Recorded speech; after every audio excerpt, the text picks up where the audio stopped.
just because it's December does not mean the NFL landscape can't be changing. A lot happening over the weekend, and a lot of it affected the Patriots. We'll get into it now on the Foxborough Report, brought to you by 1-in-100. You can check them out at 1in100.co. If you're looking for Patriots tickets, Celtics tickets, and other events, they can get you into the building for the price of a pizza or an ice-cold beer. Again, that's 1in100.co. We'll start with the news that actually began late last week, carried over into the weekend. Kareem Hunt, the star running back for the Chiefs, formerly of the Chiefs, tape comes out of an assault that happened, was it back in February, right? At the time, minimal, if any, action was taken. Now we find out there's this video. The NFL and the Chiefs supposedly weren't pursuing it. The rumor out there is the NFL told the Chiefs to stop pursuing it, but it comes out, it's ugly. Kareem Hunt no longer a member of the Kansas City Chiefs.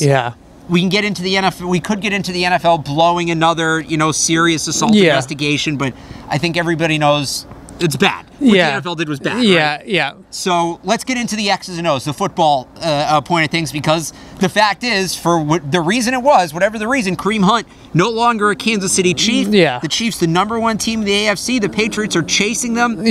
How much does this damage the Chiefs' ability on offense? Not just against the Patriots, but in general. Well, I think what it damages is that, when a team preps for a team like the Kansas City Chiefs, the coaches get in there on Monday and Tuesday, they watch the film of the last 4 or 5 games the Chiefs have played, and they start to circle guys, right? They start to say, okay, when we're on defense, we have Tyreek Hill, we have Travis Kelce, we have Kareem Hunt. Now you don't have one of those pieces. So if you're a coach like Bill Belichick, who always makes you play left-handed, right? He's going to take away the one thing that you do well and let you kind of beat you in some other areas. The Patriots, when they played the Chiefs back in, what was that, week 5?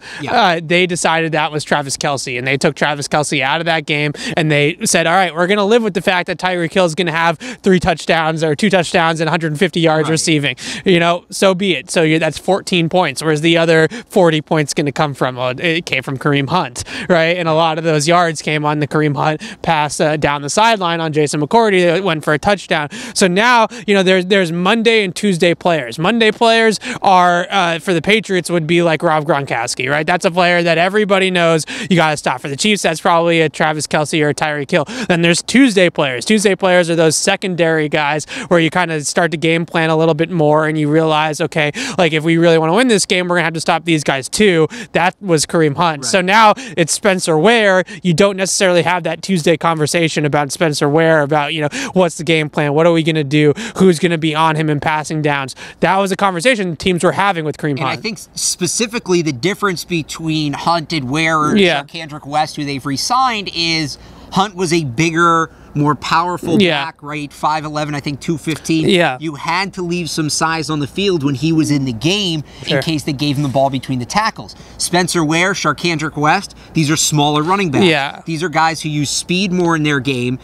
You can take, that bigger Landon Roberts type linebacker off the field, put an extra coverage guy out Maybe there. Not as many 7 and 8 man boxes. You can spread the defense out a little more, play against the pass a little more, not have to worry about what's going on in between the tackles. And that makes the Chiefs a lot easier to defend. I mean, let's be honest. Kareem Hunt is a hell of a football player. This isn't Ray Rice at the end of his career. This is a bona fide, led the league in rushing yards. His rookie season is one of the most elusive running backs in the league, one of the most explosive running backs in the league. I mean, go watch his highlight tape and it tells you all. He's hurdling guys. He's running over guys. This is a legitimate Pro Bowl caliber player. What the NFL and all the off-field stuff is obviously horrible, like you mentioned at the beginning, but the point of the matter is that I don't think Kareem Hunt is done in the NFL because he's just too darn good, and a lot of these teams that only care about their bottom line and only care about winning are going to take a chance on a guy like that, like the Redskins did with Reuben Foster, solely because of how talented he is. It hurts the Kansas City Chiefs. They still beat the Raiders. They still are going to beat the Raiders of the world. But it hurts them. So let me ask you this then real quick before we move on to the next topic. Does this open the door anymore for the Patriots to get the 1 seed? I don't know about the 1 seed, but I definitely, like I said at the beginning, when you don't have that player, it reminds me a whole lot of when the Patriots would play the Steelers and the Steelers wouldn't have Le'Veon Bell, right? Or the Steelers wouldn't have Antonio Brown. And it hamstrings what the Kansas City Chiefs are. I think Kareem Hunt, one of the things that made him so rare was that not only was he a great player as a back carrying the ball, he could also catch the ball out of the backfield is kind of the best of him. He was almost a receiver in a lot of, especially in a matchup against the Patriots. Yeah. I mean, how many times did we see him make big plays in the passing game? Screen passes, downfield, all those kinds of things. That's not there anymore. Now Bill Belichick only has to worry about Travis Kelce and Tyreek Hill. It's one less guy. It's a big factor in terms of if these two teams meet in the playoffs. And the other big news from this weekend, Mike McCarthy fired as the head coach of the Packers, and of course, Josh McDaniels' name thrown right in there in contention. We talked about this a little bit last week. Yeah. Josh McDaniels goes from being what seemed like the clear-cut heir apparent to Bill Belichick to possibly being out the door at the end of the year. It's amazing what Aaron Rodgers will do to change your mind. Right. How much are you buying into the theory that McDaniels could go to Green Bay? And we've seen it happen before with coaches. We've seen it happen before with McDaniels.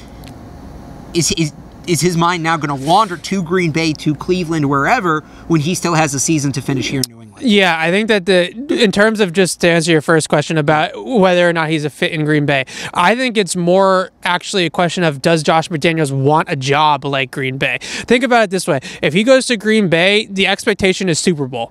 Right? It's an immediate Super Bowl contending team. You have a 35-year-old Hall of Fame quarterback. They're not going to expect you to have a program there. It's not going to be like the Cleveland Browns, where you're going to get 3 to 5 years to build your program and kind of solidify yourself as a coach there and kind of draft some of the guys that are, where you have holes and stuff like that. If he goes to Green Bay, it's going to be hit the ground running. You need to compete and contend for a Super Bowl right now. I don't know if that's really in the best interest of Josh McDaniels. He's not an old guy. It's not like he's 65. He's not, like a Mike Zimmer getting his one last chance at a head coaching job, right? He is a younger guy that I think wants to be a head coach for a couple decades like Bill Belichick is. And if you want to be that guy, then you need to be able to go to an organization where you can start an entire, almost like a college program like Belichick has here in New England, where you have a couple of years to kind of work things out and work out the kinks. That's not going to happen in Green Bay. They just fired a coach that won them a Super Bowl not too long ago because it wasn't winning right here and now. So that, and the other aspect of it, does Aaron Rodgers want to be coached? Is Aaron Rodgers coachable? Him and McDaniels get along. That's what stood out to me from this. So Tom Brady, whether you think or don't think that this has changed now, has always been the type of quarterback that would take coaching, right? If Belichick wants to call him out in the big team meeting where they have film room on Tuesdays and they say, okay, this is what we did wrong, then that's fine because that's better for the team. It's making him better as a player, right? I'm kind of feeling like, and I'm not on the ground there in Green Bay, so I don't know, but I'm kind of feeling like Aaron Rodgers is trending more towards Brett Favre. And Brett Favre was the type of player that he saw that he was above every coach he's ever had besides maybe Mike Holmgren. And he just said, you know what? You guys don't know more than I do. I've won 3 MVPs. I'm Brett Favre. Who did Aaron Rodgers see? Who did he experience as a 35-year-old quarterback? That was Brett Favre. So that makes sense. So I'm kind of leaning towards that as well. Let's say the Cleveland job is a job that's on the table for Josh McDaniels, and it's between Cleveland and Green Bay, just taking out the fact of him staying here for a second.